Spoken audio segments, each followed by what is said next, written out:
Give me 30 minutes, and I will make Ray click for you. Forever. You know the feeling. You've got that brand new laptop with 16 cores, but your Python script stubbornly uses just one. Or maybe you're facing a data set so massive it threatens to just crash your entire machine. So this leads to the critical questions. First, how do I actually use all the cores on my machine? Second, what happens when my data is too big to fit in RAM? And the big one, how do I scale to a 100-machine cluster without a complete rewrite? The answer lies in a few powerful concepts. Things like the @ray.remote decorator, powerful ideas called tasks and actors, and something called object refs. In this course, we are going to take a slow, single-threaded Python function and transform it, step by step, into a full-blown distributed application. We're not going to be abstract here. We're solving one concrete scaling problem at a time. By the end of this, you will have a practical, hands-on understanding of the entire Ray toolkit. You see terms like @ray.remote, task. Now this might look like a lot right now, but here's my promise to you. Each of these concepts solves a very specific problem. For example, a task solves the problem of your code being too slow, because it only uses one core. And ray.put, that solves the problem of sending a large dataset to every task, which is slow and wasteful. We're going to master every single one of these. Our journey starts with the most common bottleneck in all of computing. The goal is to transform this, what you see on the screen now is a sequential process, into this. Now look at this diagram. All 8 images are processed at the exact same time, in parallel. The result? It's fast. We're talking 1 second instead of 8. So let's get concrete. The problem is a slow for loop. On the screen, you'll see a script I've called process.py. It's pretty simple. We import NumPy and time. Then we have this dummy function, processImage. It simulates a slow image filter by just sleeping for 1 second. Then it does a little work, inverting the image colors. Then down below, we create our input, a list of 8 small random images. But here is the action. We process them sequentially. The code is results equals a list of process image of img for img in images. And finally, we just print the time it took. Okay, so let's run it. We type python process.py, and the output is processed 8 images in 8.02 seconds. 8.02 seconds. That's our bottleneck. It's a simple, painful equation. 1 image, 1 second.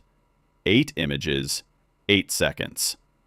This is completely unacceptable for any real application, and it's the exact problem we're going to solve right now. So, what's the solution? The abstraction is something called the Ray task. So what is a Ray task? It's just a Python function that you've marked as being runnable in parallel. It's a 3-step idea. First, you decorate your function with @ray.remote. Second, Ray executes this function in a separate process on any available CPU core on your machine. And third, and this is the beautiful part, Ray's scheduler handles all the complexity of distributing the work for you. Okay, let's do it. Step 1, initialize Ray. Just add these 2 lines to the top of your script. Import Ray and then ray.init. That's it. Ray will automatically find and use all the CPU cores you have. Step 2, create the remote function. This is so easy. You just add the @ray.remote decorator right above the function definition, just like you see here. Our function is now ready for parallel execution. Step 3, launch the parallel tasks. This is the key change in how we call the function. Instead of the normal process image of img, we now use processimage.remote of img. So our line becomes result_refs equals a list of processimage.remote of img for each image in our list of images. This call is non-blocking, and that is super, super important. And this leads us to the aha moment, the object ref. Now, if you run the code right at this moment and print the results, you will not see your processed images. Instead, you're going to see something like this. A list of things that say object ref and then a long string of letters and numbers. What is that? Here's why. The .remote call is asynchronous. That means it is non-blocking. Think of it like ordering a coffee. You go to the counter, you place your order, but you don't just stand there and wait for them to make it, right? Of course not. The barista gives you a receipt and you go sit down. That receipt, that is the object ref. It's a promise, a future, that the result will be available later. Okay, so we have all our receipts. We need the final step. Get the results. We need to collect the results from those receipts, and we do this with ray.get. Ray.get takes one or more of those object refs, and it blocks. It waits right there until the results are ready, and then it gives them back to you. So let's look at the full parallel code, parallel_process.py. You can see all the pieces together. Number 1, we initialize ray. Number 2, we decorate our function with @ray.remote. Number 3, we launch the tasks in parallel using .remote. And finally, number 4, we retrieve the actual results with ray.get. This is the blocking call. The rest of the script is the same. We print the time, and then, just for good measure, we shut down ray. And now for the payoff. Let's run the parallel script. Command backtick python parallel_process.py backtick. The output on an 8-core machine processed 8 images in 1.05 seconds. From 8.02 seconds down to 1.05 seconds. That is a nearly 8 times speed up, and we did it by adding just 4 lines of ray code. We just unlocked the full power of your machine. So let's quickly review the core primitives we just used. You can see them in this table. We have ray.init, which starts the ray runtime. We have the @ray.remote decorator, which turns a Python function into a ray task. We have the .remote suffix, which executes that function asynchronously. That returns an object ref, which is the future or promise. And finally, we have ray.get, the blocking call to retrieve the actual result from that object ref. With these tools, we have officially solved the single-core bottleneck. But in the real world, a quick win is immediately followed by a new, harder feature request. It always happens, right? Management now wants a live dashboard. They want to see the total number of pixels processed, and they want to see it updated in real time. This introduces a brand new challenge. Our ray tasks from section 1 are completely isolated from each other. They are stateless. One task has no idea that any other task even exists. So how can they all contribute to a single shared counter? The goal is to go from this broken picture, where you can see each task has its own little count, but the global counter at the bottom stays at 0. They're all failing to update it. To this coordinated solution. Here you can see each task is sending a message to a central actor, which correctly keeps the total. So let's talk about the concrete problem, a shared counter that fails. Let's try to build this counter using the tools we already have. The most obvious approach for a Python programmer is to use a global variable. Makes sense, right? And it will fail. Miserably. Let me show you why it fails. This is critical. Understanding this failure is the key to understanding the next tool in our toolkit. Here's the code that fails. We've got our script, counterfails.py. At the top, you can see we define total pixels processed equals 0. That's our global counter. Then, inside our @ray.remote function, we use the global keyword and try to add the image size to that total. Before I run it, what do you think will happen? Will the final total be 1,200? Let's see. I'm running python counterfails.py. And the output? Oh, look at that. Each task prints local total 300. But then, at the very end, expected total pixels 1,200. Actual total pixels in main script, 0. It failed. The final value is 0. Why? The reason for failure: process isolation. Because each ray task runs in its own separate process, each process gets its own copy of the total pixels processed variable. Each task increments its private copy from 0 to 300, which is then just discarded when the task finishes. The original variable in our main script is never touched. This is the definition of stateless. The abstraction, the ray actor. To solve the problem of shared, mutable state, we need a new abstraction, the ray actor.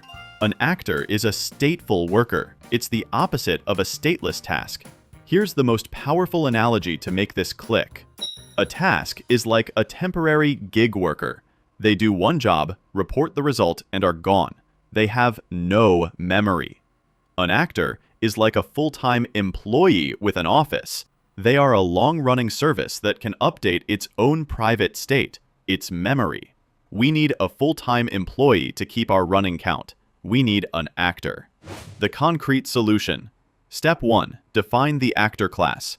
First, you create a standard Python class and just add the @ray.remote decorator. Look here, we have class pixelCounter. The init method sets up the internal state, self.totalPixels, and then we have methods to add to that total and to get the total. It's just a normal Python class. Step 2. Create an instance of the actor. You use .remote on the class to start the actor service. So we say counterActor equals pixelCounter.remote, and this counterActor variable is something special. It's an actor handle. An actor handle is like a remote control for the service running in the cluster. Step 3. Modify the task to use the actor. We pass the actor handle to our task, and then we call its methods with .remote. So inside our new task, process_image_with_actor, we call counter.add.remote and pass in the image size. Okay, putting it all together. Part 1. Define components. Here's the start of counter_works.py. First, we define the stateful worker as an actor, our pixelCounter class. Second, we modify the task process image with actor to accept and use that actor handle, calling add.remote inside. Part 2. The main script. Down in the main part of the script, number 3, we create a single instance of the actor. Counter equals pixelCounter.remote. 4. We launch our tasks, passing that same actor handle, counter, to each and every one. We wait for the tasks to finish with ray.get. And finally, step 5, we check the final state of the actor by calling counter.getTotal.remote and then using ray.get to fetch the final number. Let's run the working script. Command backtick python counter_works.py. Output, expected total pixels 2,400. Actual total from actor 2,400. Success. The actor provided a centralized stateful service that all our stateless tasks could communicate with, correctly solving the shared state problem. So let's review the core primitives for this section. In this table, you can see our new tools. First, @ray.remote used on a class. This turns a Python class into a ray actor factory. Next, the actor handle. This is the remote control for a running actor instance. And finally, using .remote on a method, which asynchronously calls a method on that actor. We now have parallel stateful computation working perfectly on our machine. We can go fast and we can coordinate. But now, your service is a hit. The workload has exploded. You're no longer processing just 8 images.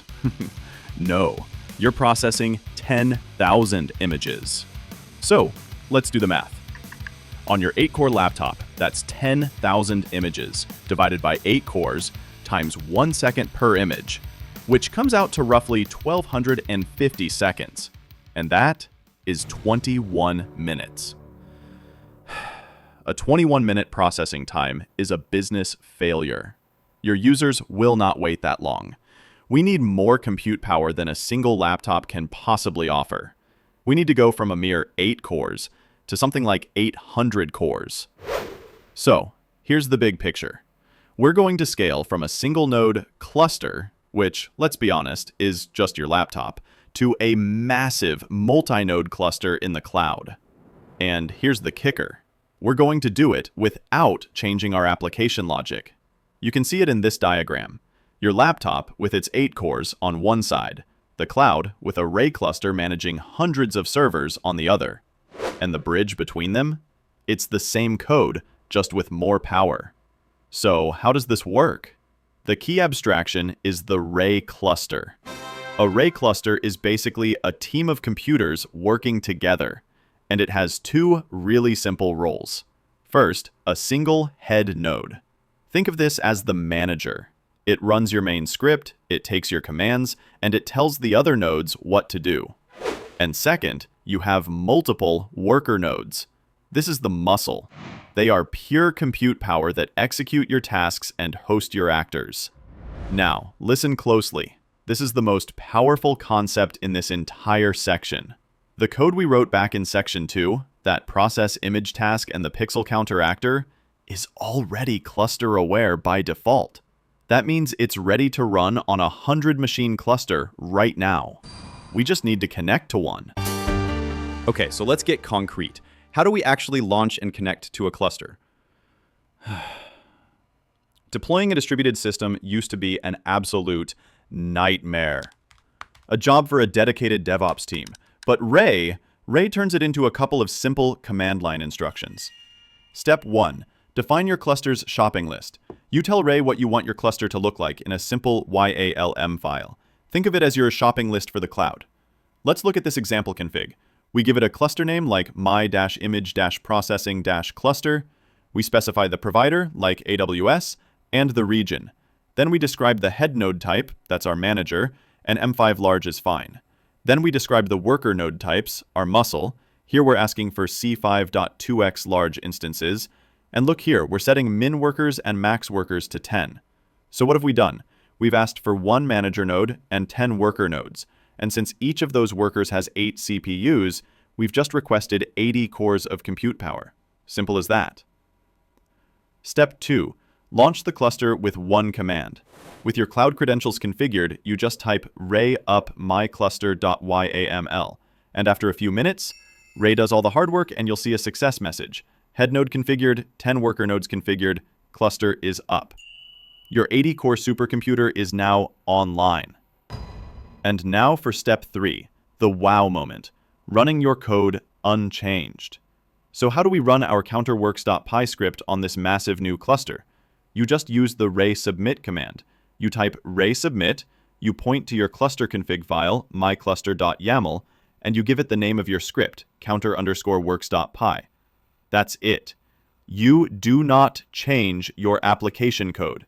The exact same counterworks.py script from before now seamlessly distributes its 10,000 tasks across all 10 of those worker nodes. So let's rerun our calculation. On our new 80-core cluster, that's 10,000 images divided by 80 cores, which is about 125 seconds. That is just over 2 minutes. We just went from a 21-minute business failure to a 2-minute success. And we did it by changing our infrastructure, not our code. This is the core promise of Ray. And finally, step 4. When you're finished, you have to shut down the cluster. This is super important. You just run one more simple command, raydownmycluster.yaml. This ensures you don't keep paying for cloud resources you aren't using. But while your cluster is running, you need a control panel, right? That's the Ray dashboard. When you run Ray up, the output gives you a link to your mission control. The dashboard gives you a live look into your cluster. As you can see in this image, you get a visual map of all your nodes, CPU and memory usage for every machine, the status of all your running tasks and actors, and you can even see the logs from all the worker machines, all in one single place. It's incredibly useful. Okay, let's quickly review the core primitives for this section. Looking at this table, first we have the cluster.yaml file. That's your declarative shopping list for cloud resources. Then the command ray up, which creates the cluster. Ray down terminates the cluster, and ray submit. That's the magic one that sends your script to the cluster to be executed. And one last thing to mention. If your script itself needs to connect to the cluster, you'd use ray.init with address equals auto. This tells Ray to connect to an existing cluster instead of starting a new local one. So there we have it. We have now scaled our compute power to handle a massive workload. We've solved the problem of a slow laptop. And with that, we have arrived at the final boss of data engineering, the dreaded out-of-memory error. Our application is now massively scalable from a compute perspective, but we've been ignoring a critical, fatal assumption: that our list of images can fit into the RAM of our head node. So let's look at the new scenario. You're hired to process a huge archival dataset of high-resolution images. The dataset? 500 gigabytes of image files in an S3 bucket. The bottleneck? The cluster's head node only has 16 gigabytes of RAM. How do you fit a 500 gigabyte elephant into a 16 gigabyte shoebox? You don't. You try, and the system crashes. Looking at the code here, it's easy to see why. This first line will fail with an out-of-memory error. List of all images equals load all and coverage of data from S3. We never even get here, to the line where we create our task references. The program crashes before this line ever runs. The system crashes before a single Ray task is ever launched. The entire cluster is useless. The big picture solution is a fundamental mental shift. We need to stop thinking about data as a single monolithic block, and instead treat it as a distributed stream. So let's visualize this. The problem, as you can see in this first diagram, is trying to funnel all 500 gigabytes from S3 into the 16 gig head node. It just crashes. But the solution is totally different. In this second diagram, we're doing distributed streaming. The head node is just a coordinator. The data flows in smaller blocks directly from S3 to worker 1, worker 2, worker 3, and so on. The head node's memory is never the bottleneck. The abstraction that makes this possible is Ray data. Ray data is a library for distributed data loading and processing. It gives us a new core abstraction called a dataset. A Ray dataset is a lazy, distributed reference to your data. You need to understand 3 key ideas here. First, lazy execution. When you create a dataset, you're not loading the data, you're creating a plan. The data is only loaded when you actually need it. Second, sharding and streaming. Ray data splits your data into smaller blocks or shards and streams them directly to the workers, completely bypassing the head node. And third, built-in parallelism. Operations like .map automatically run as parallel Ray tasks across the entire cluster. It's what we already know, but built in. So let's look at the concrete solution. How do we go from a Python list to a Ray dataset? Step 1, create a dataset. Instead of loading a list, we create a dataset that points to our data in S3. We import Ray, and then we have this line.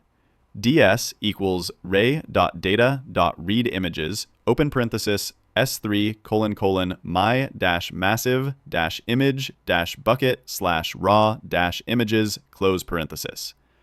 This doesn't load the data. It just creates a plan to read it. You can even inspect the dataset's structure without loading a single byte. If you print ds, you'll see something like this. Dataset, with some number of blocks, some number of rows, and a schema. We have a reference to 500 gigabytes of data, and our memory usage is still near 0. Step 2, apply transformations with .map. Instead of a list comprehension, we use dataset.map. This applies our function to each item in parallel. Now, we'll use the original stateless process image function from way back in section 1. We just have to modify it slightly to work with dictionaries, which is how Ray data handles rows. So we still have our @ray.remote decorator on our process image function, and then we define our computation graph. Processed equals ds.map process image. But listen to this. It is still lazy. Nothing has run yet. We've just built the blueprint for our entire distributed computation without executing a single thing. Step 3. Trigger execution and save the results. The computation only runs when you consume the results, for example, by saving them back to S3. This call triggers the distributed computation. Processed_next wake_parquet validity ta-massive image bucket / processed images -h, followed by sounds of data processing and servers whirring. When you call this, Ray Data starts reading blocks of images from S3 in parallel. It sends these blocks directly to process image tasks on the cluster, and then it gathers the results and writes them back to S3. It's a complete automated ballet of data. Okay, let's look at the full end-to-end pipeline. The file is called data_pipeline.py. First, we connect to our running Ray cluster with ray.init, open parenthesis, address equals auto, close parenthesis. Then we have our familiar remote function, process image, just adapted for dictionaries. And now for the 3 big steps. 1. Create a lazy reference to the massive dataset in S3. You can see the print statement, creating dataset reference. 2. Define the distributed transformation with .map. The next print statement, defining map transformation. And 3. Trigger the computation by writing the results, executing pipeline and writing results. And when it's done, pipeline complete. With this script, we can process a 500 gigabyte dataset without ever loading more than a tiny fraction of it into memory on any single machine. We have built a true end-to-end distributed data processing pipeline. Alright, let's quickly review the core primitives for this section. Looking at this table, first we have ray.data.dataset. That's your lazy distributed pointer to a large dataset. Then we have the ray.data.read functions, like read images or read CSV, which create a dataset from storage. Dataset.map applies a function to each row of the dataset in parallel. And finally, dataset.write, which triggers the computation and saves the resulting dataset. We started with a slow for loop, struggling to process just 8 small images. We have now built a robust, scalable application that can process terabytes of data across a massive cluster. We've conquered every bottleneck. This is the 4-step process you now know how to execute. First, the problem. A single core is too slow. Your code is just stuck in a for loop. The solution? Ray tasks, to parallelize across all your cores. The primitives we learned were ray.init, the @ray.remote decorator on a function, calling.remote, dealing with object refs, and finally, ray.get. The result? An 8-second job became a 1-second job. Okay, problem number 2. Parallel tasks can't share state. The workers are totally isolated and you can't aggregate state. The solution was the Ray actor, providing that centralized state. The primitives here were the @ray.remote decorator, but this time on a class using actor handles and calling.remote on actor methods. The result? Reliable distributed state management. Problem solved. Then came the next challenge. A single laptop isn't powerful enough. 16 cores were just insufficient for the workload. So, what was the solution? The Ray cluster. We scaled up to a multi-node cloud cluster. The primitives were our cluster.yaml file, the ray up command, ray submit, and of course, ray.init with address equals auto. And the result was just incredible. We went from 8 to over 80 cores with no code changes. A 20-minute job turned into a 2-minute job. And finally, the ultimate boss battle. The problem. The data is too big for memory. The dataset was crashing the machine before we could even start processing. The solution. Ray dataset, which streams and processes everything in parallel chunks. The key primitives here were ray.data.dataset, ray.data.read images, using .map for transformations, and .write parquet to trigger it all. And the result? An end-to-end distributed pipeline for massive data. You have seen the whole journey. You are no longer limited by a single machine. Let me say that again because it's important. You are no longer limited by a single machine. You now have the keys to the cluster.